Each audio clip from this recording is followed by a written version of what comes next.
గత కొన్ని రోజులుగా హైదరాబాద్ నగరంలో హైడ్రా తీవ్ర ప్రకంపనలు సృష్టించింది. చెరువులు, కుంటలను ఆక్రమించి కట్టిన అక్రమ నిర్మాణాలను నిర్దాక్షిణ్యంగా కూల్చివేస్తున్నారు. దీంతో ప్రస్తుతం రాష్ట్రంలో హైడ్రానే హాట్ టాపిక్ గా మారింది. మరోవైపు సీఎం రేవంత్ రెడ్డి కూడా అక్రమ నిర్మాణాలు చేపట్టింది ఎంతటి వారైనా సరే వదిలిపెట్టేది లేదని తేల్చి చెప్పారు. దీంతో హైడ్రా మరింత దూకుడు పెంచింది.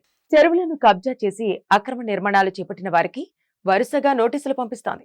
ఈ నేపథ్యంలోనే అక్బరుద్దీన్ ఓవైసీకి చెందిన ఫాతిమా ఉమెన్స్ కాలేజీ కూల్చివేతకు హైడ్రా అధికారులు రంగం సిద్ధం చేసినట్టు తెలుస్తోంది. చంద్రయాన్ గుట్ట పరిధిలోని బండ్లగూడలో 40 ఎకరాల్లో ఉన్న సలకం చెరువులో 12 ఎకరాలు కబ్జా చేసి ఫాతిమా ఓవైసీ కాలేజీ నిర్మాణం చేపట్టినట్టు హైడ్రాకు ఫిర్యాదులందాయి.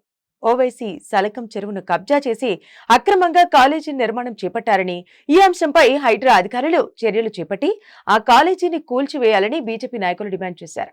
దీనిపై విచారణ చేపట్టిన అధికారులు ఇప్పటికే కాలేజీ యాజమాన్యానికి నోటీసులు కూడా పంపారు. అంతేకాదు హైడ్రా అధికారులు సలకం చెరువు ఏరియాను కూడా పరిశీలించారు.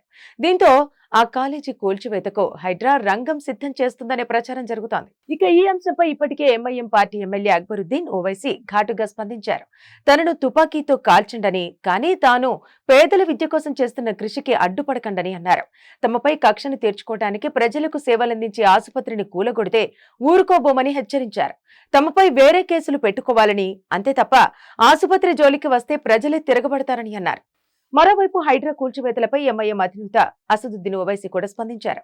ఎఫ్టీఎల్ పరిధిలో నిర్మించిన భవనాలను కూల్చివేస్తున్న అధికారులు ఆ పరిధిలో నిర్మించిన ప్రభుత్వ కార్యాలయాలను కూడా కూల్చివేస్తారా అంటూ ప్రశ్నించారు. జీహెచ్ఎంసీ కార్యాలయం కూడా నీటి కుంటలో నిర్మించిందేనని ఓవైసీ అన్నారు.